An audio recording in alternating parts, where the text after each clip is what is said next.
Next is Rem Scherzinger, Director of Nevada Irrigation District, and I believe also District Director Will Morebeck to give you an update on the raw water master plan for the Nevada Irrigation District. Well, thank you very much. Funny sitting here on that side of it. Yeah. You ever get the feeling like you've been here before? I want to thank you for having us here this evening. I'm here to introduce Rem Scherzinger and the Raw Water Master Plan.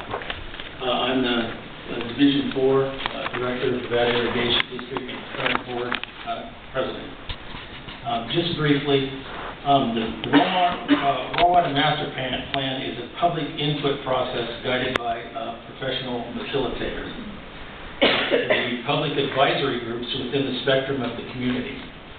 And that is what I'm here to discuss, is one of the advisory groups, which is sort of dear to my heart, and which is agriculture. And I've served on this commission, I believe, 20-something years, and with Placer Grown for many years, and also as a struggling organic farmer. So I think it's important that as part of this process, that agriculture becomes really integrated in this, and be at the table. And it's very important to create this vision for the next 50 years for agriculture in this area. Some of you might know that I believe agriculture produces about $56 million of product in this county. I think it's $27 million in Nevada County. And approximately 53% of the raw water from NID comes into Placer County. So there is a lot at stake here to analyze the watershed, to see how much water you all are going to have in the future, to become part of this process. And I think you're all, because you all represent different organizations, and it was set up that way, that each one of you has your own specialty. And I think that it would behoove, actually, hopefully, the whole commission to get involved in this, and you would be individually representing your own industry. And so with that, I will defer now to General Manager Scherzinger, who will explain the whole process, and I hope that you all will participate. Thank you. Thank you. Thanks, Will. Good evening, Commission, public, and staff. I'm Rem Scherzinger. I'm the GM from Nevada Irrigation District, and as Director Morebeck just mentioned, we have embarked on a raw water master plan at a level that we have never attempted to accomplish ever before. The raw water master plan actually started in January of 2018 when our WHO, the Water and Hydroelectric Committee, directed staff to update our 2005 document, which was adopted in 2013 in part. The document, the plan itself was adopted in 2013, but the capital program, the Chapter 8, was not adopted. And we were running through that process and realized that we were out of cycle with some of our hydraulics, and so we needed to go back and rebuild this plan. That kicked off in April 2018 resolution to the board, where the board reprioritized all district work and prioritized the raw water master plan, as our highest priority for the district. And so at that time put roughly $500,000 into the budget so that we could start this process. Followed that with a number of months of RFPs and 15 odd facilitation organizations. We had 3 submittals. We narrowed that down to 1. And then on September 2018, the district held a public workshop at our office on Wednesdays ago for the board to hear from our consultant team, to provide an opportunity for the board to discuss their concerns, review the selection process, the scope of work, and any other issues related to the initial contracts that we move forward. So we now have a facilitator under contract. We have a public outreach, community outreach person under contract, and we also have our technical group, our engineering group that will support the group that Will alluded to, which is the advisory committee, to be named at some point here. So we now have the pieces in place. So NID is in the process right now of developing the charter, which will be the document that creates the advisory committee. That will go before the board, and the board will then bless that, and then we'll begin to form up the advisory committee. what that committee looks like is still in flux. We know that it will be mostly, if not, well, it'll have a balanced position in terms of our governing bodies. So the regional government bodies, the counties will be represented, the cities will be represented, various community groups, the environmental groups, the ag groups, the business groups, they'll all have balanced representation on this committee. And so right now the facilitator is recommending anywhere from 20 to 30, but that's still to be determined by the board. We know that this will be a 12-month process. So we will open the door, we'll run for 24 months. We will develop what we believe, or what we're calling at this point, a series of pathways. Unlike previous facilitations that we've experienced, where we're facilitating to an end decision, NID is trying to facilitate to a multiple pathway decision, meaning that we're not forcing everybody to select one outcome.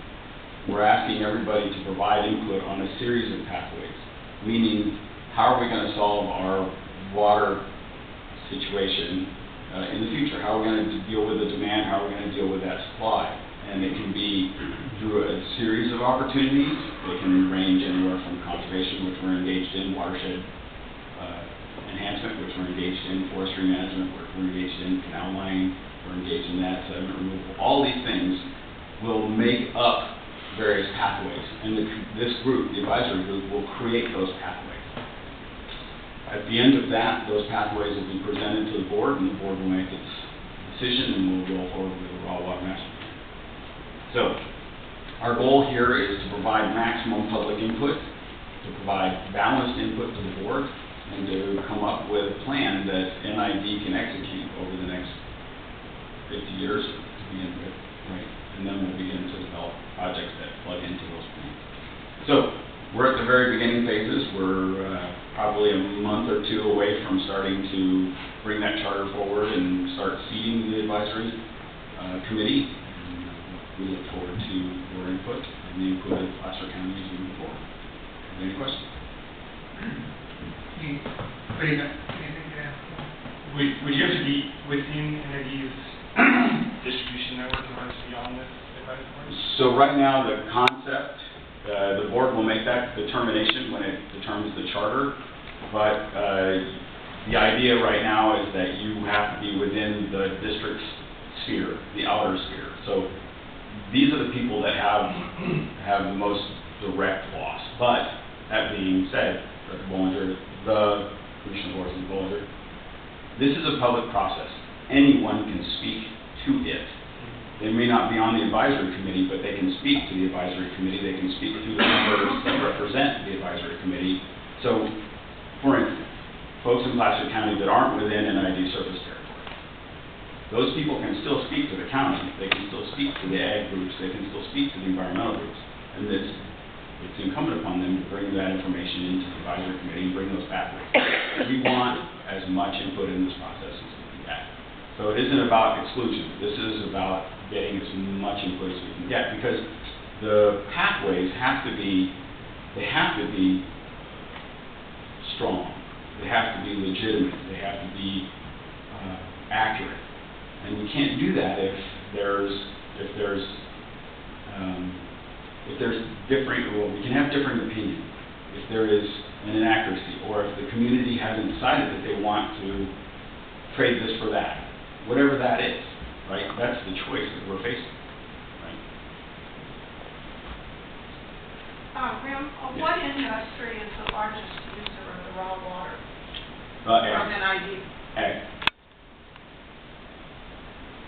Do you think there'll be more than one person on the advisory committee that represents ag, since ag is the largest user? Yes. But it won't be proportional in the way I think you're headed for, Mr. Baird. I think the thing is that all voices have merit, right? And so I think that it's important that even the county, right? The county has to bear the standard, Placer County. Their 1983 resolution setting aside or setting importance on ag lands clearly demonstrated this evening by the actions of this commission as well as the board down here. That voice needs to come forward. It's one thing to understand that in 1927 NID was created, or Now, NID was created in 21. 1927, NID brought into the district 25% of Placer County, right? Inside that 25% is roughly 50% of all the ag lands within Placer County that remain. So that's a significant component in that conversation. And as Director Morebeck stated, the majority of our water comes to Placer County. So it's incumbent on this body and Board of Supervisors and county staff to carry forward not only the general planning work that has been done, the agricultural work that has been done, and all of that decision-making to inform our process and say, no, these are the things we want to protect, these are the things that we're, yeah. Does this involve an EIR? It does not. This is a plan, so there is no action. The EIR will follow with the projects that will fall out of a plan. But right now, the plan is not project-specific. It won't say, we're going to do this as opposed to that. It's going to be programmatic, to use a EIR term, but we're going to talk about conservation. We're not going to talk about conservation, use toilets, buy grass, do mulch projects, whatever, right? That'll happen as a result of the planning effort that we do. Because we're going to say, I would imagine that, and I don't know this, I would imagine that at the end of this, there will be a pathway. And in that pathway, it will say that 10% of the water that we're going to try to make up for or deal with in the future, 10% of that water will be made up through conservation. Okay, then we'll go out and find that amount of water through conservation activities. We can enumerate that to the board and we can demonstrate that to the public. Meaning that, like, if the city, like, say, the city of Lincoln comes back and says, we anticipate a need of additional 10% of raw water to be eventually treated for our new developments, then it's going to be the goal of, or it could be the goal of NID to find that additional 10% someplace else instead of taking it, say, from one of your larger users. That would be correct. Right, so we're talking about that balance. That's the struggle that we face, is that as we become, as resources are challenged in the state of California, these decisions are being made. Not just here in our community, but globally, right? I think I brought it to this body before, but the CUA, California Urban Water Agencies, or that association in I think it was 2019. Maybe early. In their water management plan, they identified in the 2020s that they were going to convert ag to urban, 346,000 acres each. So clearly the urban sector is looking to convert ag land to take water from it and to move that into agriculture. And something that Southern California is doing. The Metropolitan Water District is following properties to the west to get better control of Colorado River water. But I think for us, we're engaged in a process that will either maintain the status quo on the planning documents, which is NID's function, right? We look to the planning documents from both counties, from the cities, and we execute our planning based on their planned demand.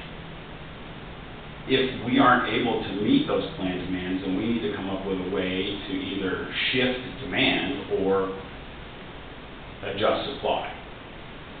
So that's the first part of this process, would be to bring to the committee and to the public the hydrology that deals with climate change, that deals with current regulations, that deals with our system. And from that, we will train the committee on that. Then we will go to a demand technical memorandum and talk about what are NID's demands, where are they, what do the planning documents tell us, how are we going to meet those demands, and then we'll talk about supply. How is our supply, what is it, right? How does it operate? A lot of people don't understand NID. We're one of the most intricate systems around. We're the second largest irrigation district geographically in the state. We're a complex beast, and so it's important to try. We have to really educate the committee specifically, but the public globally on what is NID, how is it accomplishing its mission, and how will it accomplish its mission in the future.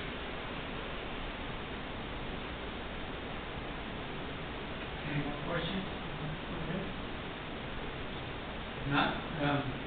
Thank you. You're welcome. My One pleasure. question before you sit down. Go. Water supply. Water supply. All right, you want me to take care of that? All right. This So- is up there.